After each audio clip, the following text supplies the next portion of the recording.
Warahmatullahi wabarakatuh.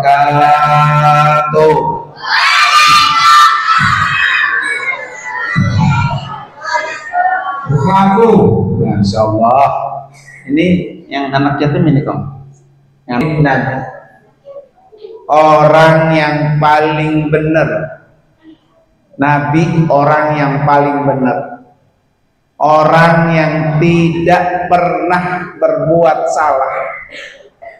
Nabi tidak pernah berbuat dosa. Nabi orang yang paling bersih, hatinya bersih, nggak pernah benci dengan orang, nggak pernah gedeg dengan orang. Itulah Rasulullah. Maka insya Allah malam ini kita peringati orang yang hadir, orang yang membantu cuan-cuan untuk malam ini, ya, orang yang mengeluarkan tenaga. Mic yang tadi aja mana? Putus-putus kok. Malam ini insya Allah orang-orang tersebut kita semua akan bersama Rasulullah masuk ke dalam surganya Allah. Amin ya. Karena itu para bapak dan ibu, untuk bisa mendapatkan cahaya, salah satunya malam ini, yaitu dengan menyebut nama Nabi. Orang yang sering menyebut nama Nabi, maka orang itu mendapatkan 3 cahaya. Berapa, Bu? Nah, yang sering nyebut nama Nabi mendapatkan 3 cahaya. Cahaya yang pertama, nurun fil qabri. Orang itu akan diberikan cahaya ketika dia di alam kubur. Ini mati nggak nih? Mati nggak, Bu? Mati. Ya. Mau cepat apa mau lambat? Masya Allah. Ya. Sholat. Jadi kalau pengen kuburan kita terang seperti tempat ini, jangan tinggalin sholawat. Sholawat doang gampang, ya. Jadi kalau kuburan pengen terang, jangan tinggalin sholawat. Yang kedua, nurun fis sirat. Orang yang sering bersolawat, Allah kasih cahaya ketika dia jembat di atas sirat. Tahu sirat, Pak? Sirat itu jalan, jembat. Kalau kita mau ke surga, jembat dulu, lewatin sirat. Nah, siratul mustaqim. Kalau pengen cepet angin, secepat kilat, kuncinya apa? Sholawat. Ya. Yang ketiga, supaya dapat cahaya, cahaya apa? Cahaya nurun fil jannah. Cahaya di dalam surga. Ayo kita salawat dulu. Sallallahu ala. Ayo Pak, biar dapat cahaya. Sallallahu.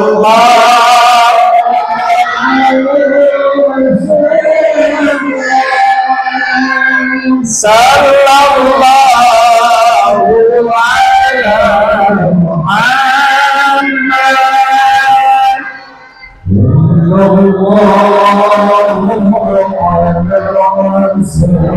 Sekali lagi, sallallahu ala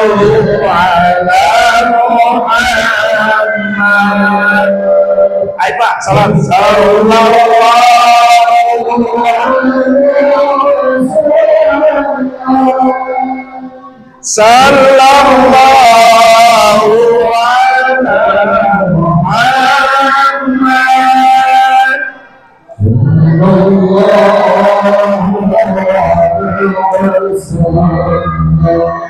Ini mah kalau ini mah cahayanya redup, romana redup ini ya. Sholawatnya kurang semangat. Jadi sholawat itu akan membuat cahaya di alam kubur kita, membuat cahaya ketika kita jembat di atas sirat, dan membuat cahaya di dalam surga. Coba semangat, Masya Allah ini ya. Katanya pengen ketemu Nabi, ya. Solawatnya romannya kagak mau dibuka. Ayo Bu, rame-rame. Sallallahu alaihi.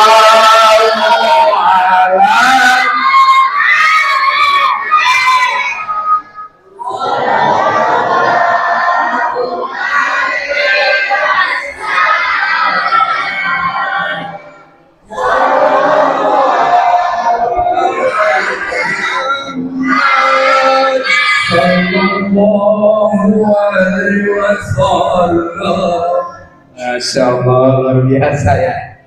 Saya doain Pak, biar cepat dapat cahaya, cahaya kubur cepat. Oh, amin juga. Masya Allah, jangan bosan-bosan Bapak Ibu sekalian.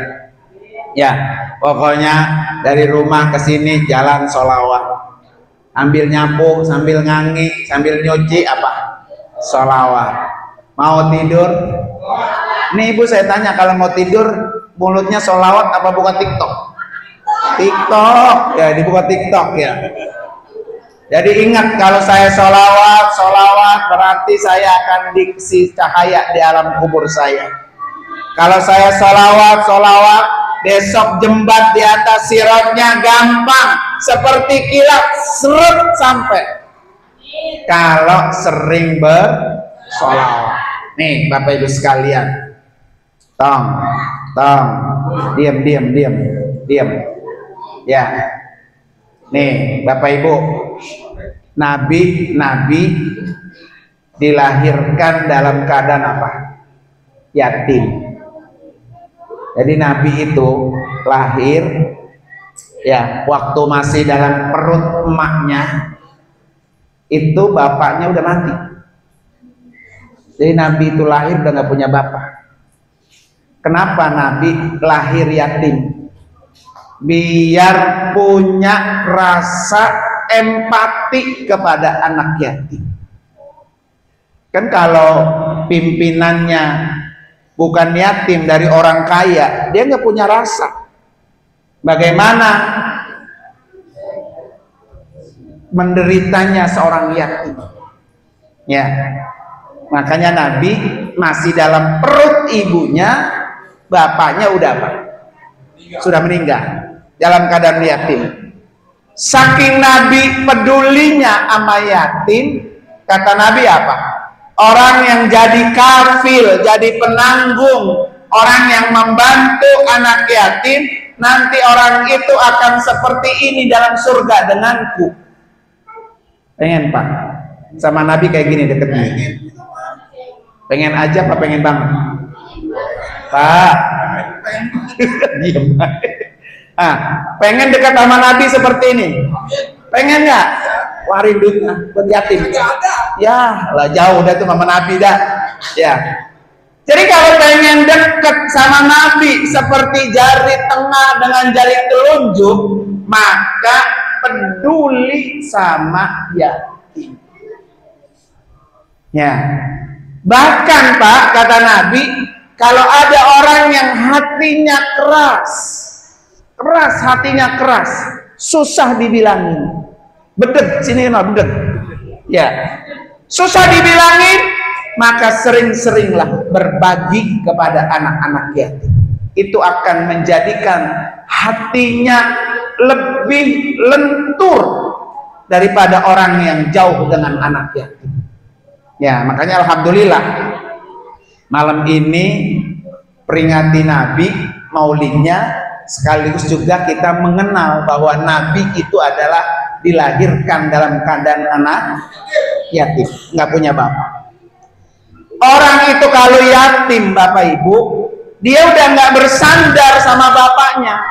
Kan kalau lagi anak-anak begini nih, berantem, main, dikatain, dicaci sama temennya, melapor sama siapa? Sama bapaknya. Tapi kalau nggak mau bapak, ya hadepin sendiri. Kita nggak punya bapak. Itulah kelebihan orang anak yatim. Maka yatim itu bukan satu musibah, tapi yatim itu akan menjadi anak lebih kuat. Buktinya Nabi Muhammad. Ya. Alhamdulillah. Dulu saya Pak, saya ini dilahirkan dalam keadaan yatim. Cuma bedanya kalau saya umur 5 tahun. Emak saya, sini emak apa bukan? Emak, ya. Emak saya itu punya anak 11. Saya yang ke-10. Ya. Adik saya ditinggal mati sama bapak saya usia 40 hari. Nasi merah. Itulah kuatnya perempuan. Perempuan itu ditinggal mati oleh suaminya, jarang mikirin untuk kawin lagi. Beda dengan bapak-bapak. Pak, kuburan bini masih apa? Biasa. Alhamdulillah mati juga lu ya. Nyari lagi yang baru ya. Lah Nabi, coba lihat, emaknya Nabi, ibunya Nabi ketika mengandung sudah ditinggal mati oleh suaminya. Kemudian ketika lahir ibunya terus meninggal dunia. Nabi diasuh sama tukang menyusui, Halimatus Sa'diyah. Jadi nggak ngerasain bagaimana didikan seorang ayah, bagaimana didikan seorang ibu, betul-betul menjadi mandiri. Sehingga Nabi peduli dengan apa? Dengan anak-anak yatim. Makanya ibu luar biasa nih. Bu, bersyukur jadi seorang ibu. Kenapa bersyukur? Satu, ingat Bu nih Bu. Satu, perempuan seorang ibu doanya mustajab. 3 kali lipat lebih cepat dibanding doa seorang ayah. Iya, saya ulangi Bu. Doa seorang ibu, doanya mustajab lebih cepat 3 kali lipat dibanding doa bapaknya. Mana perempuan yang doanya mustajab? Mana anak-anak Nabi, seorang Nabi yang diasuh oleh ibunya? Satu, Nabi Muhammad ditinggal hanya dengan ibunya, sukses menjadi seorang Nabi. Siapa lagi Bu? Ismail. Ibunya siapa Bu? Ismail. Hajar. Hajar Bu, ketika dia lahir, awalnya Hajar tinggal di Palestina bersama dengan istri pertamanya Nabi Ibrahim. Nabi Ibrahim punya istri 2. Istri pertama Sarah, istri kedua Hajar. Sarah sudah tua, sudah kisut, sudah berubah, dinyatakan mandul, nggak bisa melahirkan. Maka Sarah nyuruh suaminya nikah lagi. Ada sini perempuan gitu ada? Ya, ada Pak di rumah nyukur nikah lagi ada? Ya. Jadi ketika Sarah nyuruh nikah suaminya, maka nikahinya lah yang namanya Hajar. Tidak lama Hajar hamil alias bunting. Ini orang warung apa nih? Orang bongkok nyebutnya hamil apa bunting? Bunting. Ya. Ketika dia melahirkan, lahir Ismail, Sarah cemburu sehingga Allah suruh Nabi Ibrahim pindahin tuh Hajar sama Ismail kemana? Bakkah. Dulu namanya Bakkah, sekarang namanya Makkah. Di daerah Bakkah itu nggak ada orang, nggak ada tumbuhan, nggak ada gedung-gedung, nggak ada rumah, nggak ada, pokoknya gunung batu. Sampai ditaruh tuh di Mekah Hajar sama Ismail. Habis itu Ibrahim pulang, balik lagi ke Palestina. Ya, sambil berdoa, ya Allah, saya titipkan keturunan saya di rumahmu Baitullah. Hajar berdua sama Ismail, tanpa didampingi suami, suaminya pergi ke Palestina bersama dengan istri pertamanya Sarah. Apa yang dilakukan oleh Hajar? Kata Ismail, Umi haus. Umi haus. Haus. Ini seorang ibu hebatnya, seorang perempuan hebatnya, kalau melihat anak nangis, instingnya langsung buru-buru. Ya Bu ya. Ibu kalau anak haus, pengen netek, langsung diangserongin dia. Buru-buru, ya kan? Pas diangserongin, pas dipegang, lalain palanya mau berengus, pala bapaknya ternyata. Bukan pala orang ya. Makanya giginya pada cepat ompong. Orang bapaknya ngerebut jatah anaknya mulu, ya kan? Listriknya gelap di kamar. Bininya ngangsrongin baik kali pala bayi, nggak tahu pala apa. Pala bapaknya ya. Jangan Pak, cepat ompong. Ya, udah pada habis tuh gigi itu. Nah, terus Bapak Ibu sekalian, ketika Ismail haus Umi, Hajar langsung naik ke Bukit Safa. Dari atas Bukit Safa dia lihat ke Bukit Marwah ada mata air. Dia turun langsung ke Bukit Marwah. Sampai di Bukit Marwah nggak ada mata air. Dia lihat lagi ke Bukit Safa ada mata air. Dia turun lagi dan dia lakukan sampai 7 kali.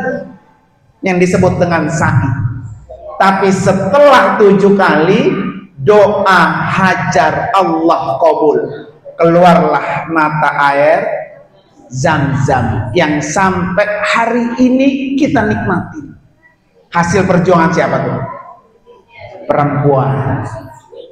Jadi perempuan kuat, dia nggak mikirin ditinggal laki nyari laki lagi nggak. Beda dengan bapak-bapak, ditinggalin bini nyari apa? Nyari bini lagi. Ya Pak, kan main dah. Itulah perempuan, maka luar biasa. Bersyukur Bu.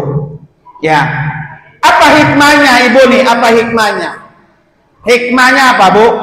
Doa ibu itu lebih cepat dikabul. Anaknya haus, Allah kabul keluar Zam-zam. Maka Bu, makan ibu nih ya. Ini ada yang janda, anaknya yatim, ada nggak di sini? Mana orangnya banyak doang. Ini ada ibu-ibu, emaknya janda. Terus di sini anaknya yatim ada? Ini nggak ada yang janda di sini, nggak ada? Wah, adanya di belakang. Ya. Jadi ibu gini Bu. Nih, ini punya anak semua kan? Ya. Jadi doa ibu jangan pernah ngaso, karena doanya mustajab. Tiap hari Bu, tiap hari, terutama habis subuh. Habis subuh, ini saya kasih amalan. Habis subuh baca Fatihah, niatin untuk anak itu. Kalau anaknya 5, berarti habis subuh baca 5 Fatihah. Kalau anaknya 10, berarti 10 Fatihah. Ya kalau ada, kalau zaman sekarang nggak ada kali ya. Ya. Jadi baca Bu, setiap habis subuh ibu sebut namanya. Al-Fatihata lin-najah wassalam wassa'adah wal barakah wal karomah. Sebut nama anak itu. Ya. Kemudian apa? Bil mumtaz ijahi Sayyidina Muhammadin Mustafa Rasulillah sallallahu alaihi wasallam wa bi barakatil Qur'anil Fatihah. Satu Fatihah, satu anak. Apa yang diminta oleh ibunya? Ya Allah, dengan Fatihah, 1, berikan kesuksesan buat anak saya. Kedua, berikan keselamatan buat anak saya. Ketiga, berikan keberkahan buat anak saya. Keempat, berikan kemuliaan buat anak saya. Dan yang kelima, berikan dia keselamatan. Tuh, ada 5 poin. 1 anak, 1 Fatihah. Habis selesai sholat subuh. Setelah satu-satu kita sebut, kalau anaknya 4 berarti 4 Fatihah.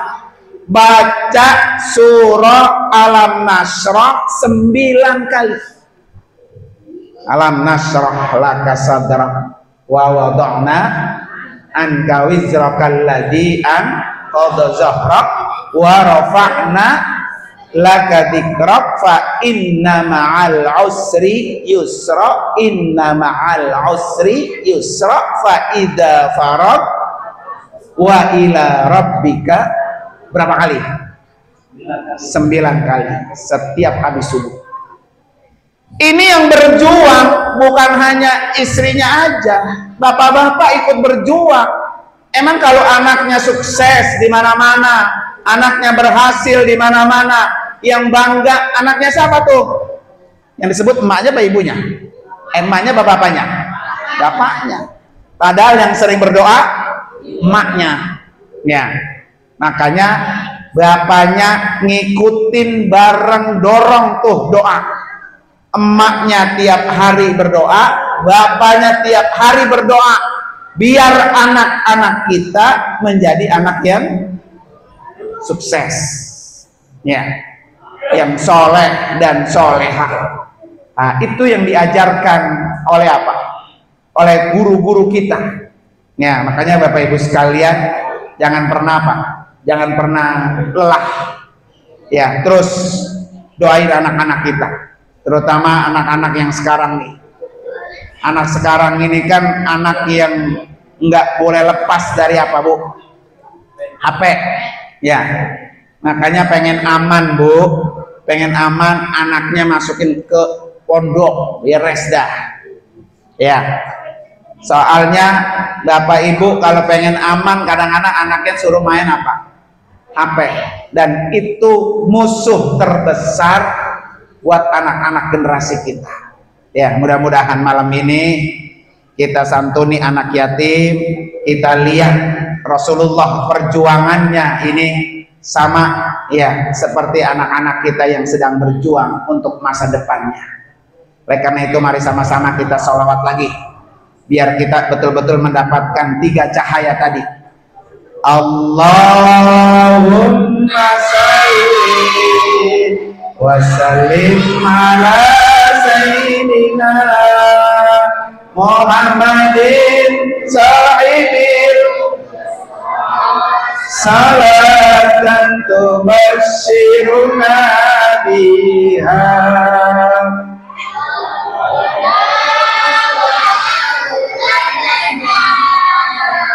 wa jami'a masyarakat wa muallimina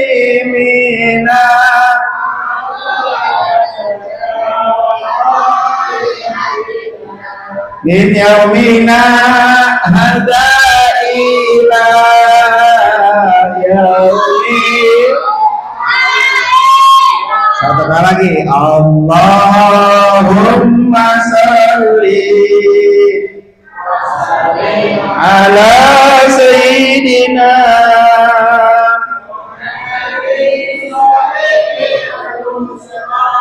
salatan tubasyiruna biha wa ahlana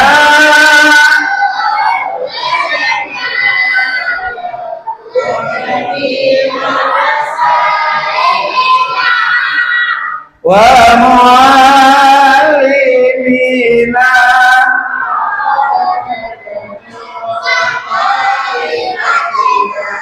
min yaumina hadza ila yaumil. Sarkori, mohon maaf ini Sarkori ya. Suaranya rada-rada gembrek-gembrek ya. Maaf, maklum Bu, saya ini ngomong dari jam 3:30 subuh. Udah ini tempat keberapa ya? Yang keempat kali ya? Iya, dari habis subuh saya udah jalan.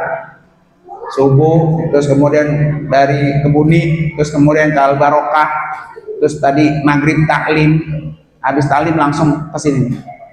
Jadi suaranya udah serak-serak kayak Ustadz ya. Udah ngabisin, mudah-mudahan bermanfaat Bu ya. Mari sama-sama kita baca suratul Fatihah. Mudah-mudahan kita semua Allah kasih panjang umur, sehat walafiat, terutama buat guru kita Engkong Munir. Saya manggilnya Engkong karena masih ada kaitan sedara sama istri saya. Istri saya orang warung kobak. Ini masih cucu dari Engkong Husin ya. Kita baca Fatihah, mudah-mudahan kita Allah kasih keberkahan semuanya. Al-Fatihah. A'udzubillahi minasyaitonir rajim. Bismillahirrahmanirrahim.